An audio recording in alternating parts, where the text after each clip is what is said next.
From the CyberHub bunker and studio, you're tuning in to the CyberHub Podcast. And now for your host and CISO, James Azar. So good morning, security gang. Welcome to another episode of the CyberHub Podcast. Great to be with all y'all this Thursday, August 29th, 2024. Thank you all for tuning in this morning. Packed show, a lot to talk about. So spent this whole week essentially at a power plant user group conference, and today's show, for whatever awkward reason, has a lot of critical infrastructure stories. Wasn't planned. I didn't make anyone write these stories. These stories were out there and they just happen to be the news today as I was getting ready for the show. So we're going to get right into that here in just a moment. So thank you all for tuning in again. I don't have my traditional cup of coffee, but for all y'all that love this tradition so much, coffee cup cheers. Let's get the show going, and we'll start off with the axis of evil, the country of Iran, led by essentially a terror organization there at the helm with the Ayatollah, is now using a custom backdoor attack aimed at organizations in the U.S. and the United Arab Emirates, as well as Israel, Azerbaijan, and many others. This is being attributed to Peach Sandstorm. According to Microsoft, it's a new piece of malware named Tickler, and it specializes in intelligence gathering. It's targeting satellites, communication equipment, government, and oil and gas organizations in both the U.S. and the UAE, but there's other countries there as well. The Microsoft is seeing these attackers launch password spraying attacks. They've recently been seen conducting operations against organizations, again, in defense, space, education, and government sectors in the U.S. and Australia. Microsoft published its report on the same day as Google Cloud's Mania published a similar Iranian counterintelligence report on the fact that they are moving there. And obviously there's fears of them targeting the election.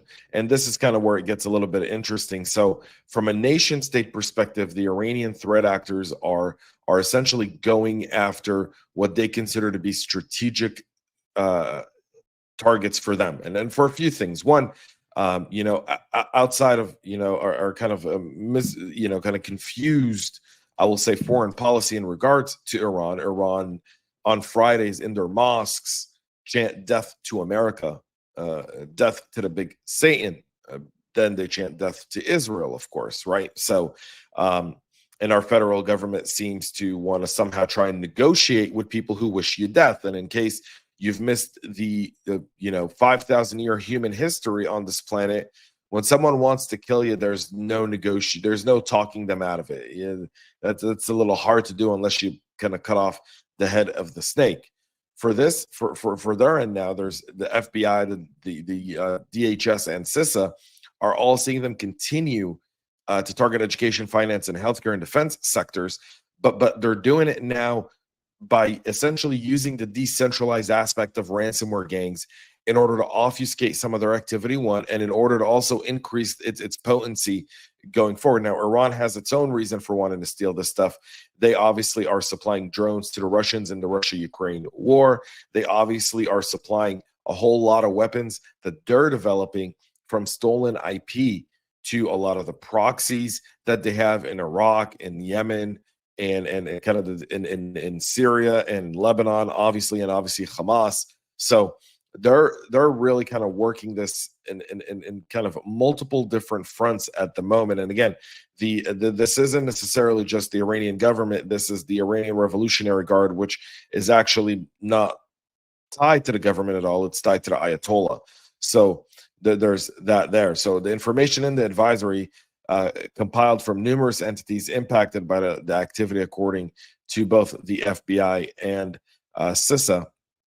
The activity tied to hackers with the government looked at ransomware activity and a wider campaign of steal technical data from organizations in both Israel and Azerbaijan.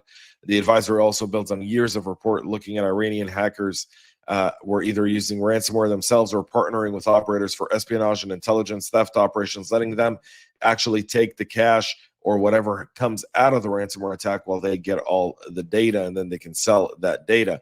An Iranian IT company named the Nation of Shahanad is used as a cover for cyber activity, and most of their attacks relied upon the exploitation of internet-facing assets. Specifically, they were going after several CVEs one from Checkpoint and another one from Palo Alto's VPN devices. Those were CVEs 2024 249er, and then 3400. The group also targeted Avante, Citrix, and Big F5's Big IP. They're using the Shodan search engine to find vulnerable devices and then do that there. They also created an account with the name of John McCain in reference to the late U.S. Senator and war hero. So all in all, both they kind of look at these and that's how they're kind of building up their campaigns. And again, they're building these up to attack specific critical infrastructure and then for espionage. And as practitioners, we have to pay attention to this, because as you kind of start to look at where you fit and your threat hunting, you want to kind of align based on these advisors. So you want to align your threat hunters to these advisors. You want to understand the TTPs and IOCs. You want to understand where you are on the pecking order, and then kind of start to defend your organization that way. Now let's get into more critical infrastructure news, where Nozomi disclosing information on several vulnerabilities found by its researchers in the Beckhoff Automation TwinCAT and PSD operating system for industrial PCs. According to Nozomi, the device manager web-based management component shipped with the OS enables remote monitoring and configuration, is impacted by 4 different vulnerabilities. 2 of the flaws are classified as high and can be exploited for authentication bypass and cross-site scripting attacks. Those are CVEs 2024 41173 and 41174. So according to Nozomi, they can actually tamper with the PLC logic there. And if they do that, if you know, kind of like the Russian-Ukrainian kind of use case of what Russia did to the Ukraine in order to kind of black out their grid or try to interfere with their grid, you know, they're not going after the power plants, they're going after the transmission and distribution side of the house. And so if you're able to go after the PLCs and you're able to manipulate them, you can shut off and turn off those valves, and you can essentially shut down and create a rolling blackout, and you wouldn't know it's happening until it's actually happening. The 2 other flaws were medium severity flaws that impacted the PLCs. Beckhoff has patched and issued mitigation advisories for each one of those as well. Hitachi Energies are also urging customers to patch their Scada X-Sys 600 product. This one does monitoring and controlling utility power systems to immediately upgrade to the newly released version in order to mitigate critical and high severity vulnerabilities in the product. They described the vulnerabilities that as enabling attackers that could have serious confidentiality, integrity, and availability impacts on the products. Hitachi Energy is a technology currently deployed in over 10,000 substations. Just to kind of give you an idea, in the US, there's 55,000 substations. So that's around just under 20% of the U.S. substation. The product is used to monitor monitor the power across the grid, process industries, data centers, seaports, hospitals, and railways. And it's in at least 30 different airports. It does real-time monitoring and control of primary SCADA systems. So you want to make sure you get this patch to version 10.5 to 10.6. As soon as humanly possible. And mind you, in these SCADA systems, these threat actors move very, very fast. And the challenge in the SCADA industry in general for companies that use this is patching these typically will require someone physically on site to do it, or someone having a remote in. It may require an outage, or it may require doing it during another time, and that requires having to go through committees. And it's a really, really slow process. It requires some really serious revamping. Another ICS and critical infrastructure operator are being worried about a campaign that's leveraging a zero-day vulnerability in CCTV cameras in order to spread a crypto miner botnet. According to researchers at Akamai, the Mirai crypto miner botnet campaign was exploiting a variety of previously disclosed vulnerabilities, but was focused on a zero-day command injection vulnerability in the Avtech closed-circuit television cameras.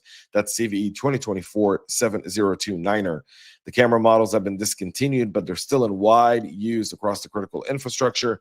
No patch is available, and operators are being advised to rip them out and put in new devices.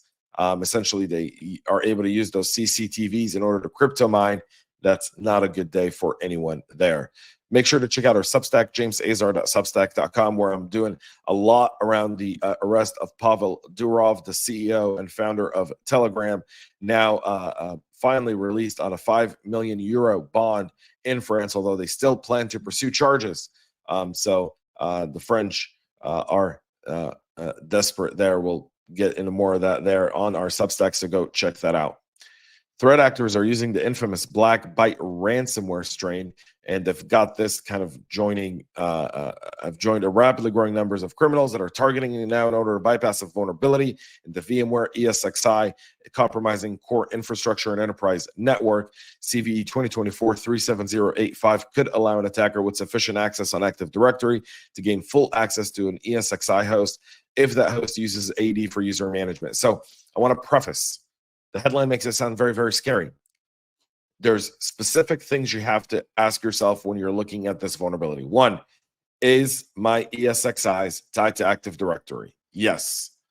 Then they got to have sufficient access. The threat actor's got to have access to your Active Directory in order for this attack to go through. Now, they love VMware ESXi's. They're essentially the core infrastructure for so many SaaS providers and so many cloud-based devices. And so they look at this as a way to really shut things down on the SaaS level.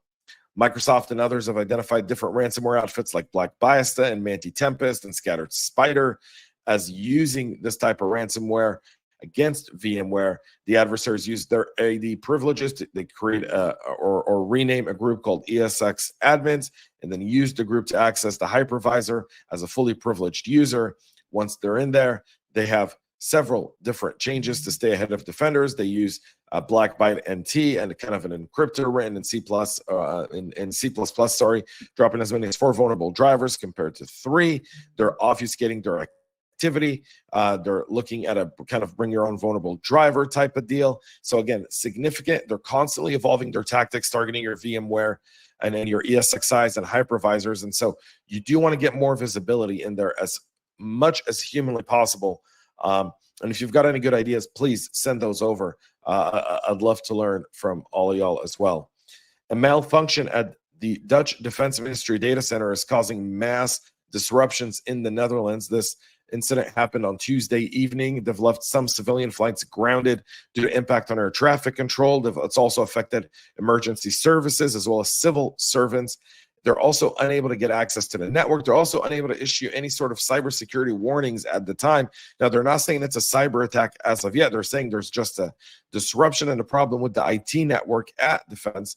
The cause is yet known. I think they kind of know what the cause is. They're just not ready to publish it yet, probably out of a desire to let the investigation kind of try to gather as much data without spooking whatever is causing this as well. So we'll keep an eye closely monitoring this, but right now there's a whole bunch of malfunctions. Travelers at Eindhoven Airport, which also serves as a military base, are being told their flights were canceled. Schiphol in Amsterdam has not reported being affected, but other airports in the area have been, and as well as several ministerial departments in the Netherlands. A former core infrastructure engineer at an industrial company that's headquartered in Somerset County, New Jersey, was arrested after trying to blackmail his own company, blackmail or extort. So here's what this gentleman did. So the gentleman's name is Daniel Ryan. He's from Kansas City, Missouri. He was working as a core infrastructure engineer for this New Jersey industrial company, and he'd remotely accessed the company's computers without authorization using a company admin account between November 9th and 25th of last year. And he essentially launched an attack on November 25th with a ransom email titled, "Your network has been penetrated." The email claimed that all IT admins have been locked out of their accounts and server backups have been deleted to make data recovery impossible. He asked for 20 Bitcoins, around $750,000 at the time. The company obviously called the FBI. Investigation kind of went through. They started going through the forensics.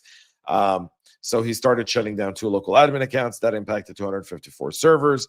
Then he did 2 more. That impacted 3,284 workstations on the network. He then scheduled more tasks and everything in the days coming in December as kind of a way to get them to pay up. Investigation kind of started pointing to him, and then his own device forensic analysis pretty much laid out how he searched and orchestrated this entire attack. He's now been he was arrested on Tuesday of this week. He was released after an initial appearance in the Kansas City federal court. He faces charges of extortion, intentional computer damage, and wire fraud charges. He carries a maximum penalty of 35 years in prison and a $750,000 fine. So there's that. Finally, CrowdStrike yesterday announced their quarterly earnings with a roughly $60 million blow to their sales pipeline after the blue screen of death debacle there with the recent CrowdStrike sensor update. Now, they're confident that they're going to be able to get that back. They're actually saying that their churn is not high at all, and they still have record ARR. So all in all, the stock price is still a little below from where it was there, but there's still confidence there. I think people are going to wait to see what happens with the legal cases that are coming against CrowdStrike and kind of the next quarter, because obviously replacing an EDR or a system like CrowdStrike is not something you can do overnight. And so the churn and kind of the sales and all of that is likely going to be weighted on yesterday. But all in all, CrowdStrike reporting some strong results. That's it for our show today. We'll be back on Monday, which will be Labor Day. Yes, we'll be doing a special show on Labor Day for all of y'all. So tune in to that. Till then, have a great rest of your day. And most importantly, y'all, stay cyber safe. We love feedback, so make sure to connect with us on social media and subscribe to our podcast on your favorite podcast listening platform.